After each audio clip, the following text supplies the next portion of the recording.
After Australia passed a new law attempting to ban kids under 16 from 10 major social media platforms, ABC's Mike Dubusky has a look 1 month in. About 4.7 million social media accounts were taken down in Australia within 48 hours of that country's landmark social media ban taking effect. That's according to Australia's e-safety commissioner. Australia's ban required 10 prominent social media companies to take reasonable steps to remove accounts belonging to kids under 16. For many in Northern California, owning a home is quickly becoming an increasingly unattainable goal. ABC's Alex Stone has the latest. In San Mateo County, just south of San Francisco, a new report from the California Association of Realtors finds a minimum income of $524,000 a year is now needed to buy a median-priced home in the county. That is shocking to those who live in San Mateo County. How are you supposed to make that living and, especially as a single person? The report finding a minimum income of over $223,000 a year is needed to own a home anywhere in California now. Economists say high interest rates are a key factor in those numbers. Alex Stone, ABC News. In New York City, negotiations resumed between a major city hospital and the striking nurses. Bargaining members meeting with their counterparts at New York Presbyterian late Thursday. They'll meet with officials at other affected hospitals, including Mount Sinai, on Friday. Dave Packer, ABC News. Progressive presents Employee of the Month. Small Business Edition. Today's recipient from Michaela's Mobile Spa, Michaela. Michaela got a quick business insurance quote from Progressive and chose from over 30 customizable coverages. Sure, it helps she's her only employee and does literally everything. But while others would rest on their laurels, Michaela was hard at work saving big. So take that, hypothetical other employee who doesn't exist. Be your own Michaela. See if you could save in as little as 8 minutes at ProgressiveCommercial.com. Progressive Casualty Insurance Company and Affiliates. Coverage is not available in all states or for all vehicles and coverage selections. News Talk 610 AM and 102.1 FM. KBNU. It's now 5:05 at News Talk KBNU as we begin the second hour of KBNU's For the People show. And we'll feel right with our top stories. Starting off in college basketball, a dominant defensive performance and a season-high scoring night from Mason Falslev helped lift the 23rd-ranked Utah State Aggies to a 71-62 victory over Nevada for a sold-out crowd in the Spectrum last night. Now, the Aggies, who are 14-1, held the Wolfpack to a season-low 62 points and forced 14 turnovers. Now, Falslev ignited the offense early, scoring Utah State's first 7 points and finishing with 26 points on 9 of 14 shooting. Meanwhile, senior guard M.J. Collins Jr. added 14 points to the winning effort. Now, for most Aggie fans, the game was a little bit closer than we'd like, but as head coach Jared Calhoun said after the game, that's what can be expected in the Mountain West Conference. No, just a classic Mountain West battle. I thought Falslev carried us. Steve had a good game plan to junk it up, come into the Spectrum, and change defenses. Literally, they would show 3-2, and then as soon as the pass was made, they were going man-to-man. Hey, his junk worked tonight. That's good coaching. That's making us think a little bit. I thought our halftime adjustments were better. And then I thought 12 just willed us to a win because, to only score 71 at home, a lot of those teams, they're going to beat you. But as we've been saying for a couple months now, our defense is the real deal, and we can guard people. Now, the Aggies remain undefeated in conference play. They'll be traveling to Phoenix, Arizona coming up this weekend for a Saturday afternoon game against Grand Canyon. In other news, state officials and law enforcement partners announcing a major initiative yesterday to try to combat human trafficking and enforcing new rigorous standards when it comes to Utah's massage industry. Now, the focus is centering on the implementation of House Bill 278 that passed last year during the legislature. Now, starting this year, all massage establishments must register with the Division of Professional Licensing. Now, the law is targeting illicit massage businesses by requiring criminal background checks for any owner with at least a 10% stake, as well as all managers and directors. Now, Utah Licensing Director Mark Stenegal noted that illicit massage parlors often operate with anonymous straw owners, which makes them nearly impossible to be able to investigate. Now, under the new laws, failure to disclose owners or pass inspections can lead to have a license being revoked. Now, recent data from the Office of Professional Licensure Review estimates that Utah has 150 illicit massage businesses. That's about a 10% increase over the past 5 years. Now, Salt Lake City Police Chief Brian Redd stated that the new tools will allow police to take action even when exploited workers are too intimidated to speak with investigators. And Idaho Governor Brad Little introducing his Enduring Idaho Plan earlier this week. It's a balanced 2-year budget proposal that's focused on protecting public schools and maintaining the state's fiscal stability. Now, the plan, which was delivered during his State of the State address to open the legislative session, emphasized disciplined spending and safeguarding Idaho's AAA credit rating. Now, despite a challenging budget year, Little pledged to keep public school funding whole, noting that state support of education has grown 70% during his tenure. Now, key initiatives also include the continuation of the Idaho Launch Workforce Program and a $1 billion federal investment over 5 years to improve rural health care access. Now, to maintain structural balance, the proposal requires executive agencies to pursue operational efficiencies and contract renegotiations while also utilizing interest earnings to avoid new debt. Now, the governor also highlighted what he calls his red tape rollback plan to reduce state regulations in coordination with the Trump administration. Well, we've had another nice afternoon aside from the haze, as temperatures have been again in the low 40s today, and tonight we're going to drop back into the low 20s. Tomorrow, pretty much the same forecast playing out again, as we'll see hazy skies during the day, some sunshine, and temperatures back in the low 40s. It looks like we could see some of this haze clearing out, though, hopefully this weekend. And weather this hour is brought to you by Valley Recycling. Hey, they will pay you cash on the spot for metal, copper, aluminum, steel, old cars, old appliances. Just bring it in and get cash on the spot at 145 North, 10th West in Logan. I'll have another check of local news coming up at the bottom of the hour as KVNU News Time is now 5:09. Local talk. Afternoons at 4 with For the People.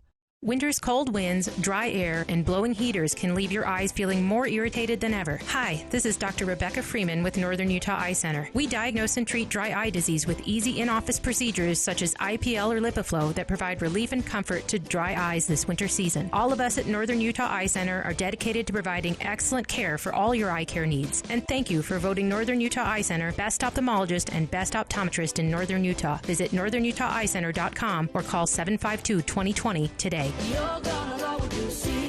Hey, it's Chris Hammond from the Cater Shop Menswear Store. Just wanted to say a big thank you. Because of you, we're the 2025 Best of Northern Utah Gold winner for menswear and alterations. We're honored and proud to be part of this amazing community.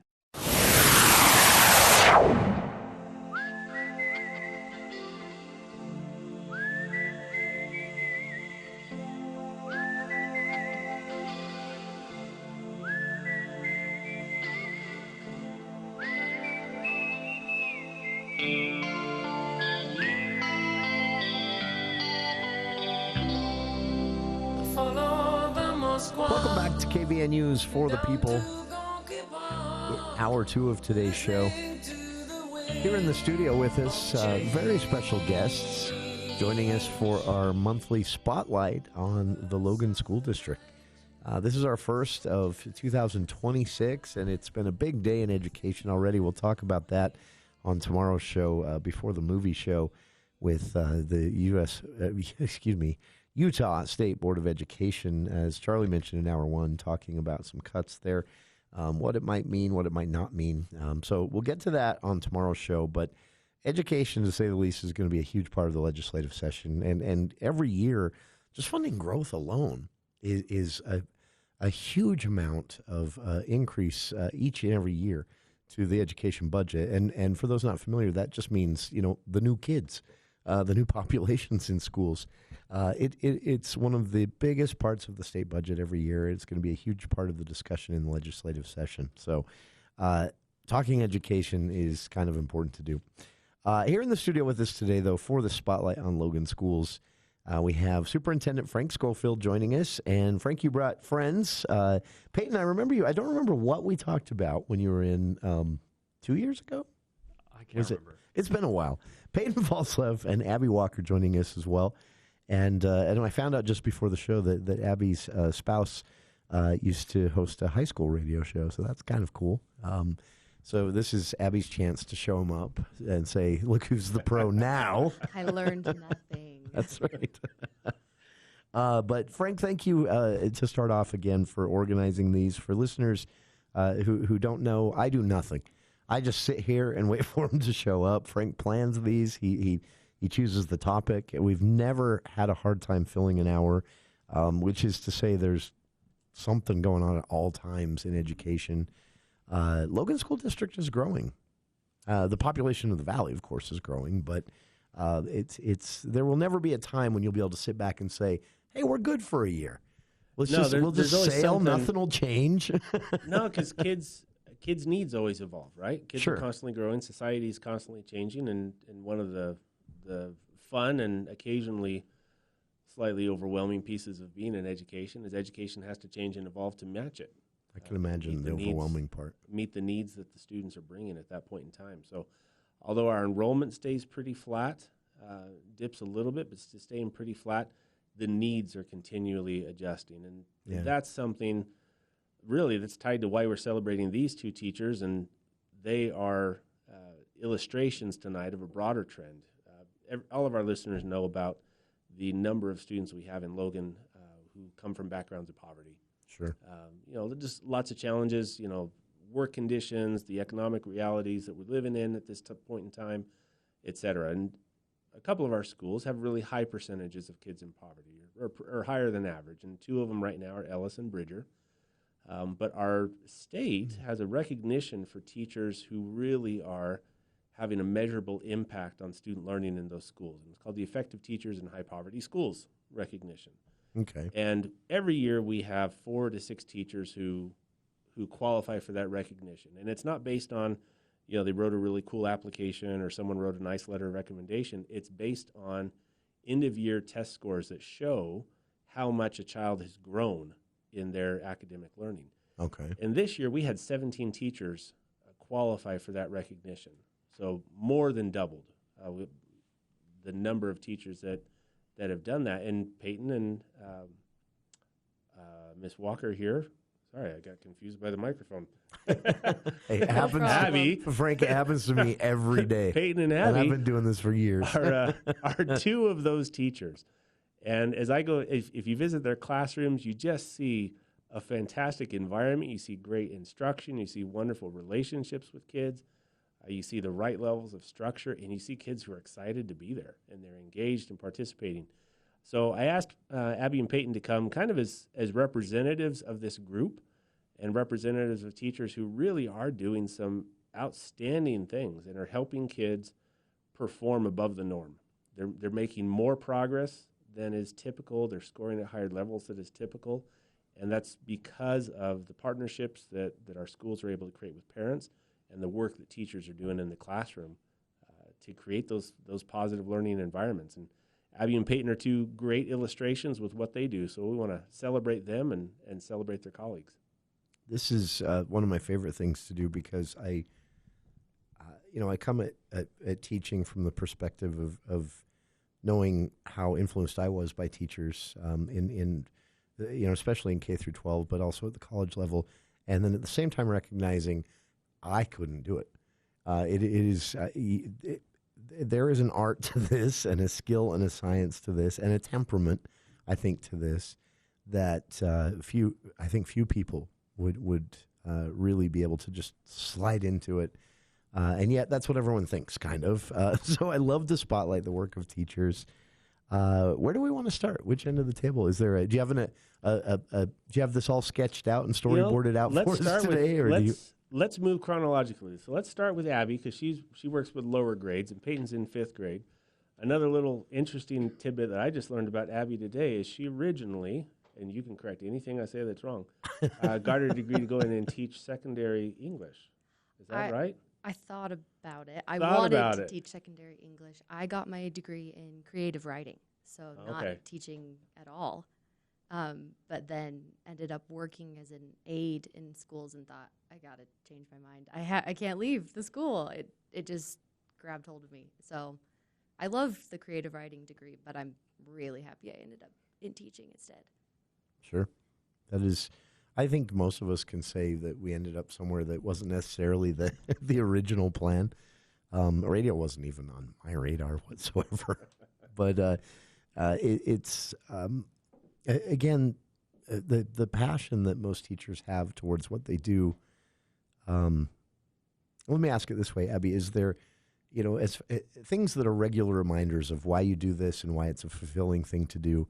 Are there a couple that are kind of the same things that pop up? Is it just the look on a child's face when you see that breakthrough moment in a subject when they understand it, or what drives you?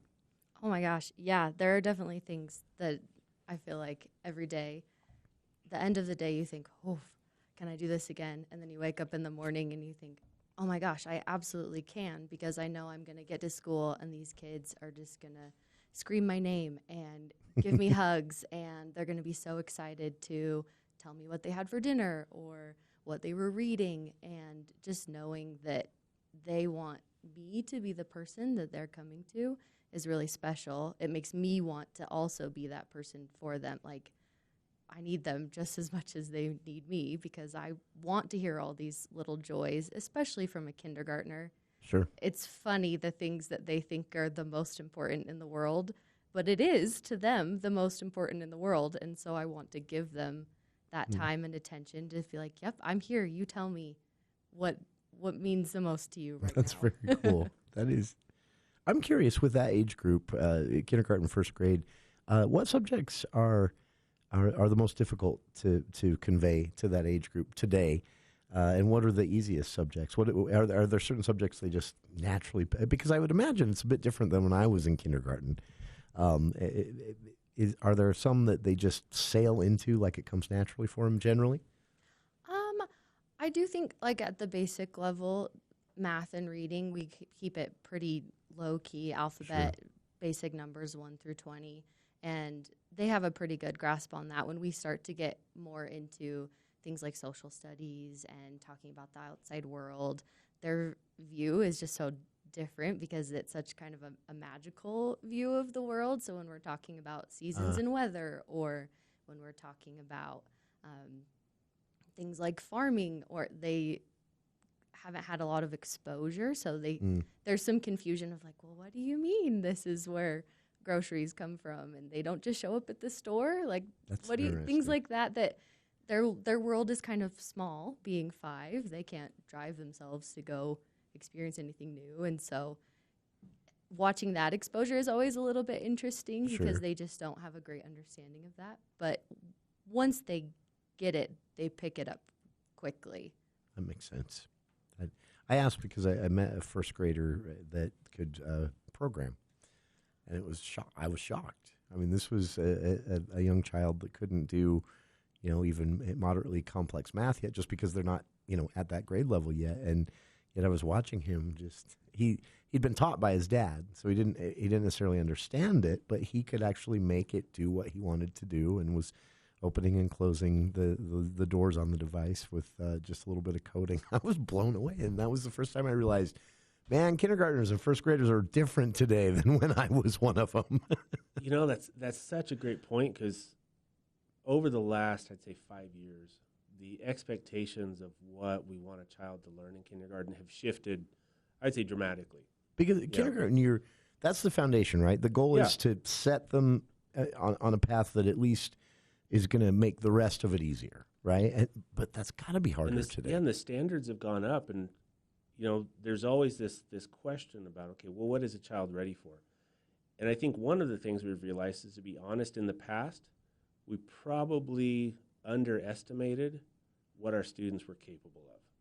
Oh, that makes sense. And so now we're seeing, oh gosh, okay, with the right support. Now, support for a kindergarten looks a little bit different than it does for a 5th grader, which looks a little different than it does for a 12th grader. Sure. But as we identify what that right level of support looks like, it is stunning what kindergartners are able to accomplish and still be healthy and happy and excited and playing and imaginative and all of these things. Where you step back and you say, oh my goodness, sure, I had no clue that this is what was actually possible.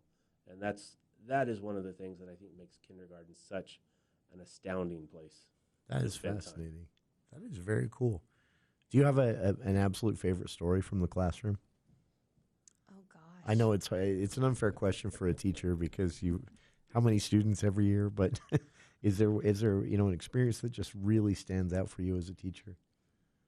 I do think there is something really special about seeing students who are learning a second language, who are coming in with only Spanish. They cannot say my name. They are struggling to ask for help or like things like that. Sure. And then by the end of the year, when they say things like, Mrs. Walker, I love you. And that's just so cool. Makes you want to cry because not only are they doing everything their peers are doing, but they're doing it first translating, okay, what did she ask me to do? Now how do I do that in the language that I know?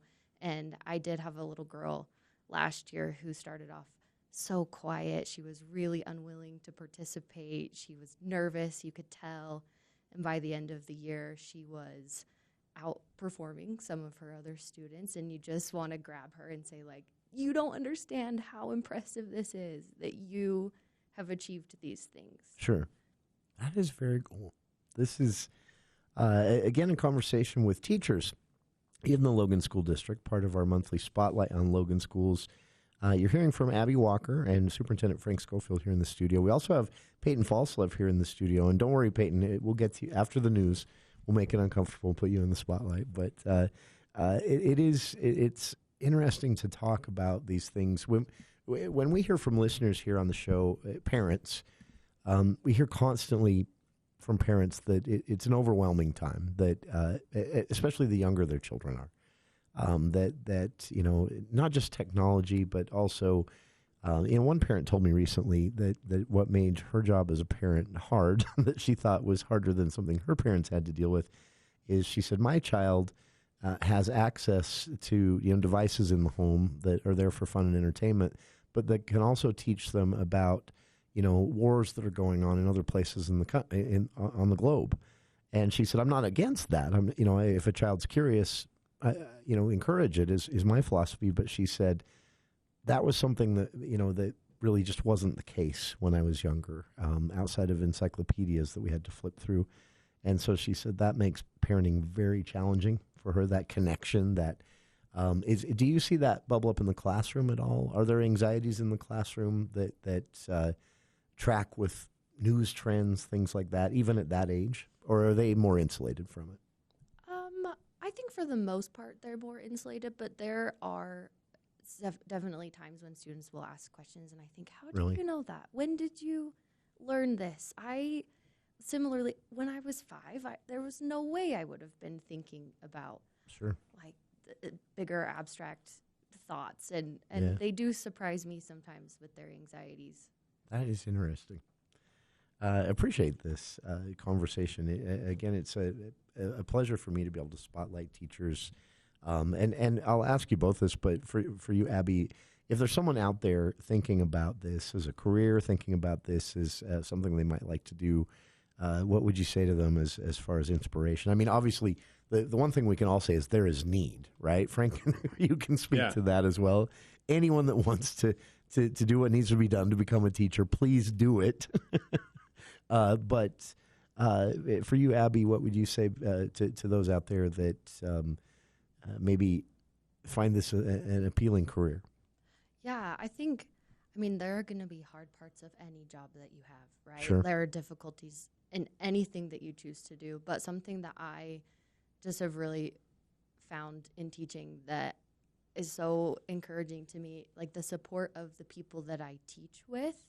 We are all so focused on our goal of helping students improve, and we are so dedicated that I know, like, if I need something, I go down the hall, they're going to be ready for me. They're going to tag team. They're going to say, tap out, take a break. They're like, I could even truly walk to 5th grade, I think, and say, Peyton, I don't know what to do about this. And what are your suggestions? And he's not taught kindergarten, but he would try. Be able he would to. come up with something. And so just having that system around you, and maybe we're just super lucky at Bridger. It's a great place to be, but I think that that's true across the board in the profession. Like, the people that you're going to be with, they want your students to succeed, even if they're not teaching them. And that's so special. Very cool.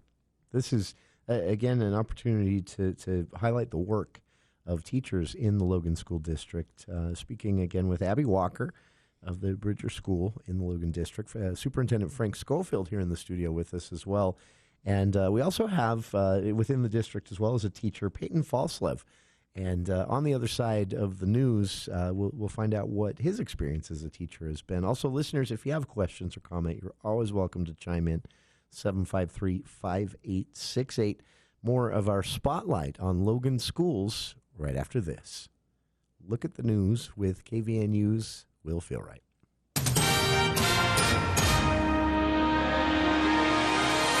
Thanks, Jason. A 33-year-old Logan man remains in custody after being charged earlier this week with molesting a 5-year-old girl.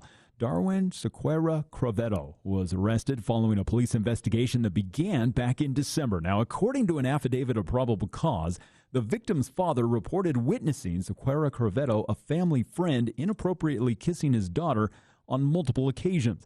Now, during interviews with police, the girl alleged that Sequeira Crovetto molested her while her mother was asleep. Now, investigators noted that the father had observed recent behavioral changes in his daughter prior to the report. Sequeira Crovetto appeared yesterday in Logan's 1st District Court by web conference from jail, where he was charged with aggravated sexual abuse of a child, a first-degree felony, and unlawful kissing of a child, a Class A misdemeanor. Now, Judge Brian Cannell ordered him to be held without bail, citing the severity of the charges.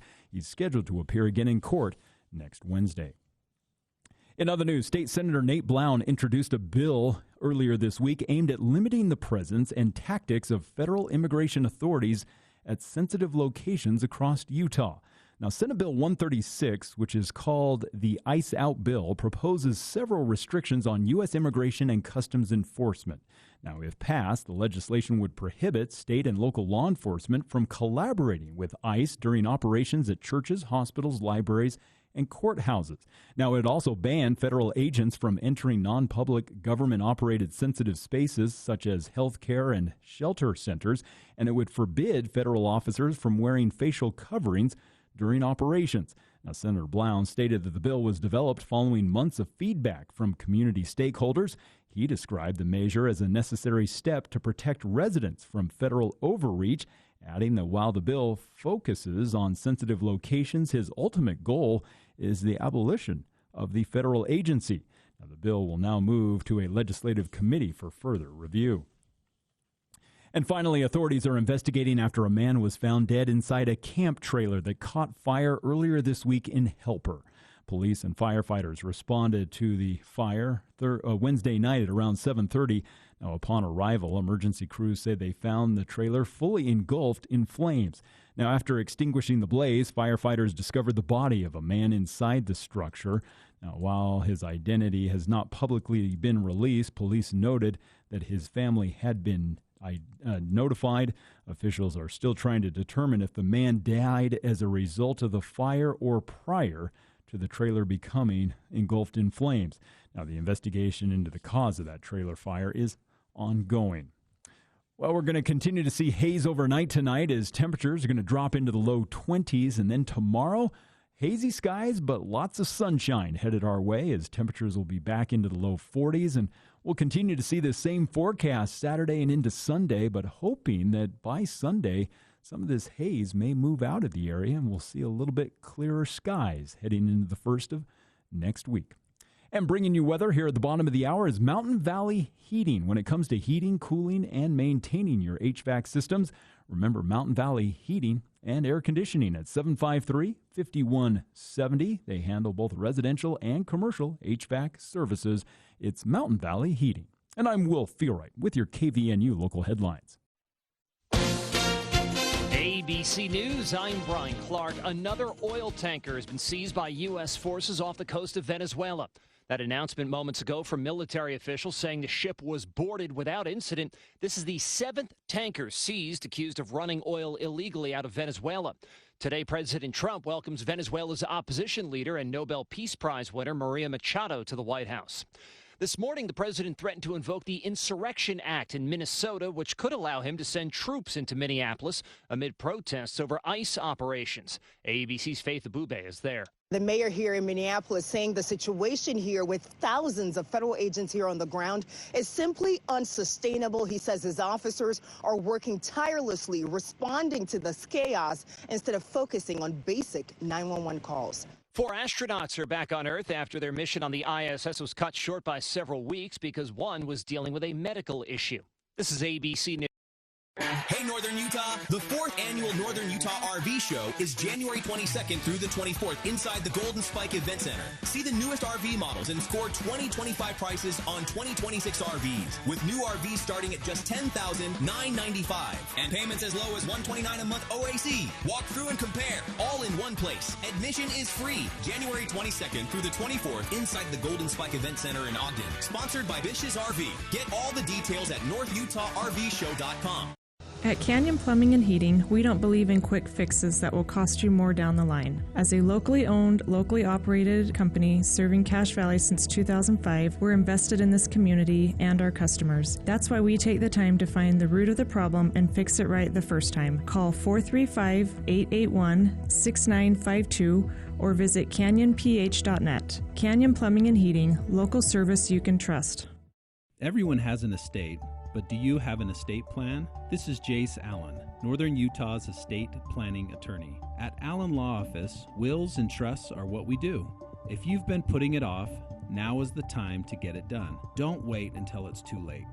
Protect your loved ones, protect your legacy, protect your assets. Start today at cashlegal.com or just search Allen Law Office. Wills and trusts are what we do. Allen Law Office.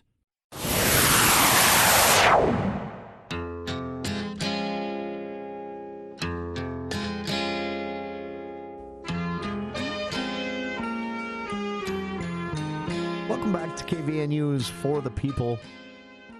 Our spotlight on the Logan School District here with Superintendent of Logan Schools, Frank Schofield, in the studio. Before the news there, we had a chance to speak with Abby Walker, who teaches at the Bridger School, teaches kindergarten, teaches young people basically to be excited about education.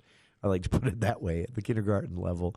And now shifting gears here a little bit, because I think he was starting to think that this was just going to be an easy hour for him with no awkwardness whatsoever. But we also have Peyton Falslev in the studio with us. And Peyton, I don't know why my brain gets hung up on these, but I have not been able to stop trying to remember what it was we had you in to talk about quite some time ago. But I remembered you being in. It was a fun conversation, but my memory is just not that good. But welcome back. And be back. Discussing in a kind of a different capacity now, life as a teacher.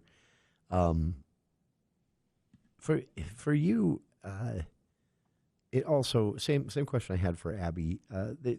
Being a teacher in general has to come with some unique challenges right now, but specifically for you, well, first maybe tell everybody the grades you teach. I know they don't. No, I teach 5th grade at Bridger Elementary. And this is also an age where, just as the students Abby's working with at a very young age, you know, the same thing comes up where the students are exposed to a little more. They have access to more, you know, communication and news, and if they're not hearing it, their friends might be. And are you seeing it in the classroom as well? Are there anxieties? Same question I have for Abby. Are there anxieties or worries that you're seeing in the classroom from kids that stem from being connected in that way? Thankfully, I don't think it's affected any of my kids yet. That's good to hear. I think the things that they are exposed to expand their worldview, and it gives me better context to teach them about history and about other things that we read about. So, yeah, thankfully it hasn't come to my classroom as anxiety yet. That's very nice. I asked this question because, and I guess it's pertinent to kindergarten as well as 5th grade, but there's a debate happening right now, and I won't ask anybody to get themselves in trouble by taking a position necessarily, but there's a debate happening in the legislature right now that is basically I would call it kind of an anti-tech push, which is weird because 10 years ago the legislature couldn't hurry enough to get tech into all the classrooms, and I don't feel that it's coming from a really educated position, more of a panicked reactionary position. But the irony of it, and the reason I bring this question up for both of you, is that it's geared at these screens in the classroom. Basically, is what they're looking at and thinking maybe that they should yank them all from the classrooms, and yet the screens at home, I think, are sometimes, if there are going to be problems with screens, the screens at home are where those things are going to be happening. The screens in the classroom are very controlled and used very tightly, right? Yes, absolutely. But they are educational aids? Yeah. They're there for support. And I just picture you have to teach a class with 25 kids, and they all are at a different reading level. They're at a different level in understanding math. And you're the only person that gets to be in front of them. And technology provides us with programs and other things. No pressure, right? No pressure. I'm so thankful for the tools that I get and programs I get to use to help my lowest readers and my highest readers make progress in the same year, because I can't split myself into two and help both of them. And technology helps with that. And I think it's a lot of power, and great power comes with responsibility. So if we're responsible with how we use technology, and I believe that every teacher will be, then it should be in the classroom, in my opinion. It's also, to me, I watching this debate at the legislative level, it makes me want to say, what do you think is going to happen? I mean, we're a screen people now. It is the reality, for better or worse, is the reality of our time, and these kids are being prepared for real life. Anyway, so I won't get hung up on that one topic, but I had to ask because to me, I feel everything I've learned, the technology in the classroom has been a huge boost to teachers, allowing them to do their job more creatively and with more flexibility without harming the kids in any way. Because let's be honest with you, I think there's a misconception out there, and maybe Frank can speak to this as well. I feel like when people talk about screen time, they envision this little kid being shoved down in a chair by the teacher, and a VR headset is thrown on him, and the earplugs go in, and then teacher just forgets about that kid for a couple of hours. But that's the screens are not being really used in any way much different than the chalkboards and overhead projectors were used when I was in school, right? No, yeah. It just expands our abilities and what we can do that we couldn't do with just a whiteboard. That is very cool. And it allows for a personalized experience for kids. You know, the computer doesn't take over the teaching. Sure. The teacher, I mean, Peyton is still in front of his class. He's still teaching the math. He's still teaching the reading. He's still working with small groups of students to do targeted practice on their skills.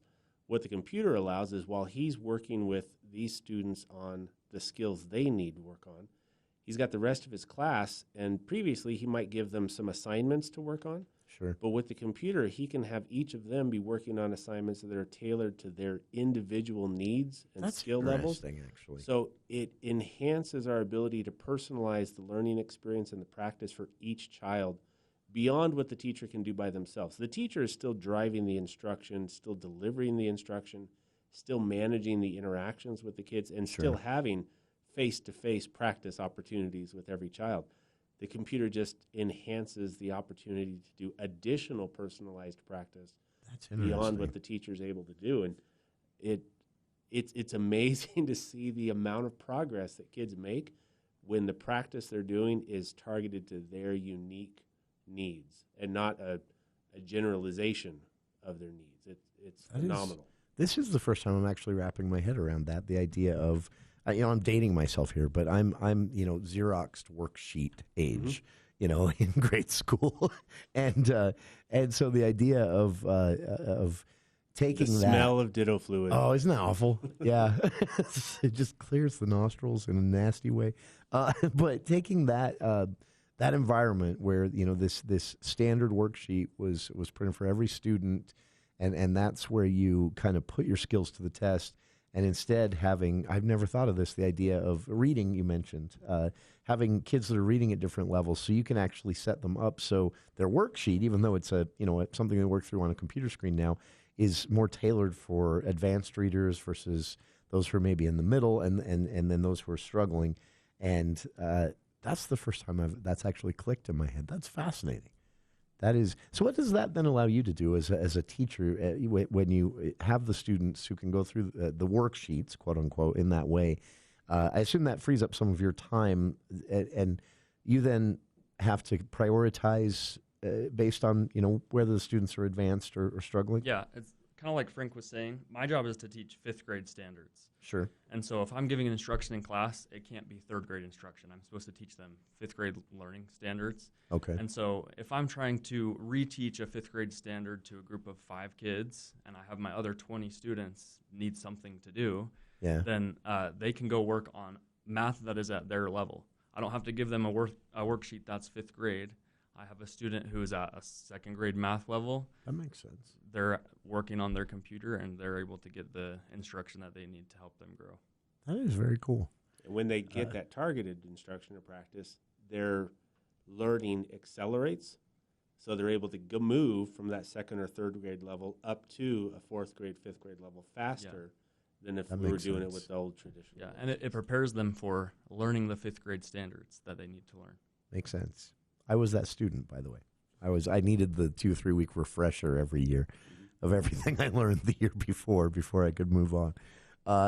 This is, again, a conversation, our spotlight on Logan schools each month, but a conversation with 2 teachers within the school district, teaching at the 5th grade level, Peyton Falslev, and at the kindergarten level, Abby Walker, and, of course, Superintendent Frank Schofield here with us as well. And Peyton's, I had this question for Abby, but it's my favorite question to ask when talking to teachers. But what gets you excited about the job? Do you have, some experiences over the years that just stand out as, this is why I come and do this every day?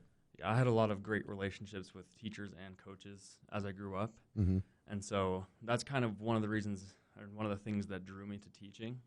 And just every year, I get to build relationships with a new group of kids, and it's just outstanding every year. One kid in particular, I last year had a photograph sent to me of the 6th grade yearbook from Mount Logan Middle School, and there was a page on who's your superhero or who's your hero, something like that. And some kids put Iron Man, and there was like a Spider-Man.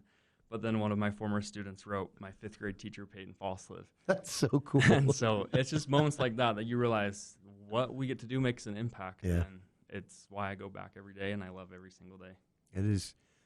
I try not to repeat the stories too often for Frank's benefit because he's heard them so many times doing this as many years as we have. But there are a handful of teachers that I can honestly say my life would have gone very differently had they not had the influence they had. And this is at multiple grade levels. This is like 3rd grade, high school, and a college professor. And it probably comes at different times for every kid, but it's such a unique position to choose as a career with so much influence over a child's future.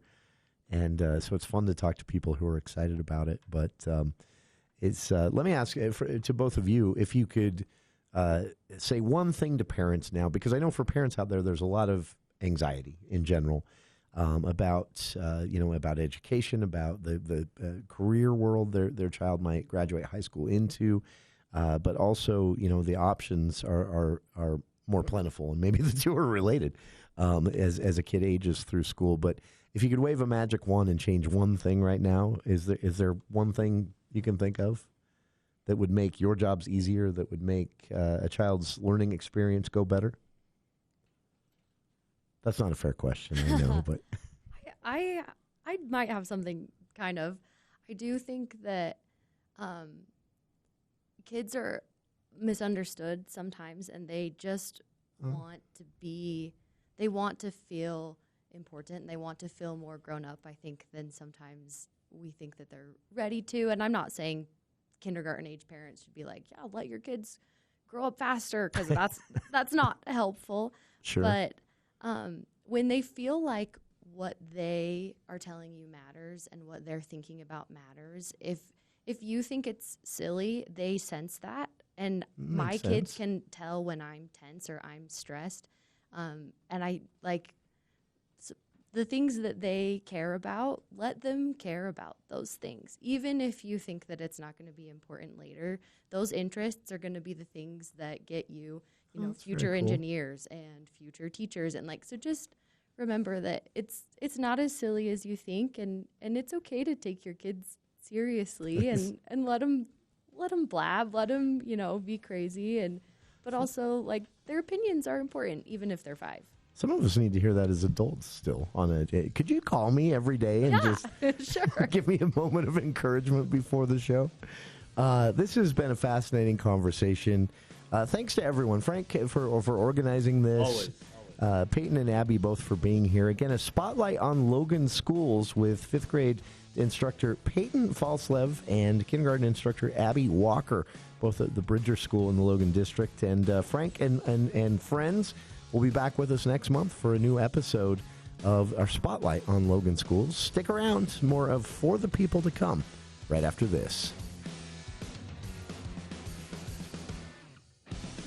Do you need cash? Turn yesterday's scrap into today's cash instantly at Valley Recycling. We make it easy to turn your old metal into money. Got aluminum, copper, steel? Bring it in, and we'll pay you cash on the spot. No waiting, no hassle. Old appliances, scrap from a job, or that pile of cans? We'll take it all. It's simple. You bring the metal, and you take home the cash. We're Valley Recycling at 145 North 10th West in Logan. Discount Tire. So much more than a tire store. Time is running out as the snow is here, so get to Discount Tire and Automotive now. Winter travel means you need good, safe tires. Take advantage of huge savings on all tire brands like Michelin, BF Goodrich, and more. Plus, they've got no credit check financing and 12 months, no interest. Don't wait another day. Drive in now to Discount Tire and Automotive. Betty, why are you packing your house up? I'm ready to move. My home is so boring. There's no color on the walls, no pop. I have the answer. Go see Cast-A-Lite in Logan. They have several products to make your walls stand out. I just finished a wall with their Speedy Mason system. It was so easy and looks amazing. Does this sound familiar to you? Refresh your home with affordable options at Cast-A-Lite for brick, block, rock, paver, and tile. Go where the pros go. Online at Cast-A-Lite.com. We start each new year filled with hope and prosperity for things to come. At Cache Valley Hearing and Audiology, it's no different. Dr. Daines is so grateful to get to call Cache Valley home and continue to offer his services to the wonderful people that live in our beautiful valley. He wants to help you start your new year off right by improving your hearing, which over the course of time will help improve your quality of life. Give them a call at 435-753-4327 or 753-HERE to schedule an appointment, or you can visit them online at CacheValleyHearing.com.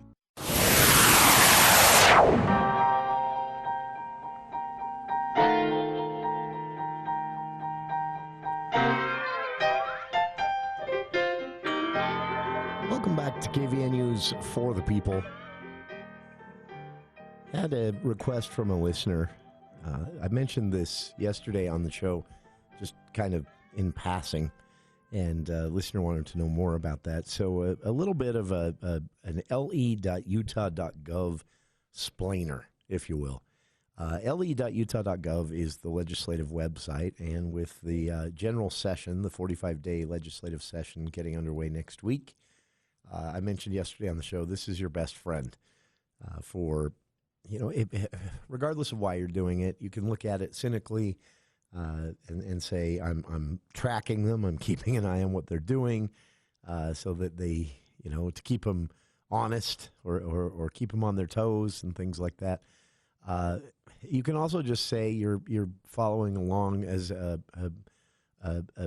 civically minded resident of Utah, doing what we all should do, which is just paying attention to what lawmakers do in our name, because these laws that will be passed do affect us, and sometimes they affect us positively, sometimes they affect us negatively. Either way, it's good to pay attention. So the legislative session will kick off officially next Tuesday after Martin Luther King Jr. Day, and it will run until the first week of March. There are some rules. Every piece of legislation has to go through a committee and be debated on the floor, quote unquote, because in those final weeks, the debate is sometimes 12 seconds long. And every year we hear at least one or two lawmakers wanting to change their vote because they didn't realize what they were voting for or against. So the session itself, so as Senator Chris Wilson mentioned on the show last week, We've set a record for bill files open for the session this year. That doesn't mean we'll set a record for for bills passed, although I'll bet we do. And the one bit of grace that I give them in all of this is a bill file or a bill passed doesn't mean a new law or a new government program or an expansion of government. In fact, the majority of laws are just changing language in existing law, taking a sentence out, adding a sentence, rewriting a sentence to make it more clear. That's the majority of what will be happening. But a good third is actually expanding government every year. So those are your inspirational notes on why you should track this. But to answer the listener's question, I mentioned yesterday, le.utah.gov is your best friend, and it is honestly the best legislative website in the nation. And they don't pay me to say that. In fact, I'm more often a critic of the legislature than anything. I believe their egos have gotten too big, and they need to be humbled a bit. And they're going to do some things this session that are just 100% ego and hubris. And that's not why we send them there, and it's shameful.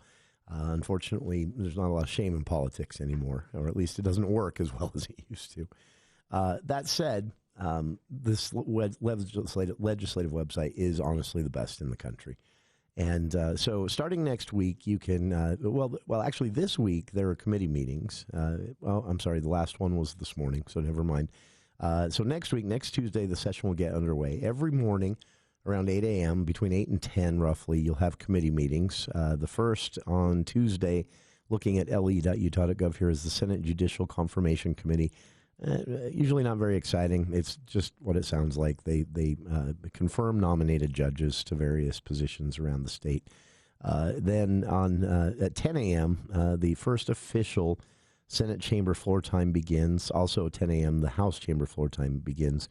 And at le.utah.gov, you can watch the video and audio of all of the floor time, and most of the committee meetings are there. There are a few, because the Capitol is old, there are a few rooms that don't have video options, so audio only on some of those. But everything is available. And what's really useful about le.utah.gov, though, is you can track legislation. You can actually go in and you can search by lawmaker, or you can search by topic, or if you happen to know a legislative bill number, you can search by bill number, and then you can create an account and log in at le.utah.gov, and then you can set markers on that legislation. So if it moves, say it gets assigned to a committee, which is the first step for any piece of legislation, you'll get a notification. If it passes or fails that committee, you'll get a notification. If it gets set for a floor debate, you'll get a notification. If it gets sent back to the committee for, changes, once you get to the point where legislation is moving from the House to the Senate and the Senate to the House, there's a lot of changes that will be made. Senate will, they'll vote for a bill, but they'll change it quite a bit. And then when that happens, if the bill originated in the House, it has to go back to the House, and the House has to agree. And sometimes the House doesn't, and they'll put a conference committee together, and they'll sit down and work out their differences. And the bill will sometimes in the end fail because of that, or other times pass if the Senate and the House are in big disagreement. Also, throughout all of this, the big budget debate is happening. That starts on day one and goes until the budget bill is passed in the last week of the session. And it really doesn't start to take shape until the official, not just projected, but official revenue numbers are out about 2 weeks before the end of the session.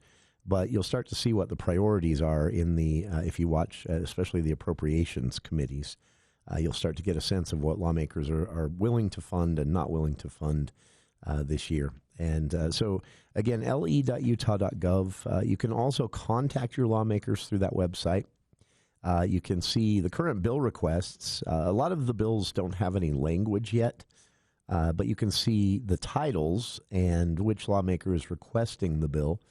It's an easy way to track. And then you can also see the schedule, again, for debates and things like that.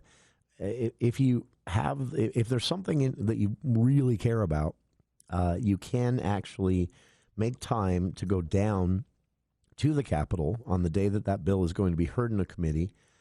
You can sit in the committee room as the bill is being debated, and you can request time to comment. And most of the time there is time for that. They will limit the time if 1,000 people show up. But usually if it's just a handful of people commenting, you'll have time to comment. And lawmakers do listen, especially if you're if you're senator, for example, if Senator Chris Wilson is on a committee and you go down and you say, hey, I'm from Logan, and I'm here to say I hate this bill, it shouldn't pass. That can actually influence a senator's vote on that committee. And many bills don't survive the committees and never get to a floor debate because a committee member or the committee doesn't vote for them. So, again, just kind of a quick explainer. I mentioned this on the show yesterday, and people were asking. So that's why I said it is your best friend. It's le.utah.gov. You can access this on mobile devices, regular laptop and desktop computers, tablets, and then also just kind of follow along. There is also at le.utah.gov a new feature, which is a weekly schedule calendar. So instead of having to click through the entire legislative session, you can actually see the weekly schedule each day for the House and the Senate. For example, looking at it, Tuesday in the House, they'll start off with the opening ceremony, adoption of rules, a bunch of boring stuff there that they have, the kind of formalities. That'll take until noon when they'll go to lunch. And then they'll come back, and around 2:45, they get a long lunch. They come back 2 hours and 45 minutes later, and they'll spend more time on the floor until 5. That first day, not a lot of action, but there will be some bills debated early on. Most of it just housekeeping type stuff. And then they will really get underway on Wednesday. So, again, that's a new feature this year at le.utah.gov, being able to go in. Right now, you can see the entire session. They've blocked it out in weekly schedule PDFs you can download. So a really useful tool. And, again, not every state does this. So take advantage of it. Some lawmakers have griped about it. There are lawmakers that feel there's too much transparency and accessibility in Utah. One lawmaker last year said, this makes our job hard. Well, tough, You work for the public, and they get to see what you're doing. So check it out. Again, le.utah.gov is the site. And that's our time for today. Thank you for tuning in. I hope you'll be with us tomorrow, a special 2-hour For the People movie show, again, as we look ahead at the Oscars and look at what's in theaters new this week. That's tomorrow on the program. Stick around. Dave Ramsey is next here on KVNU Logan.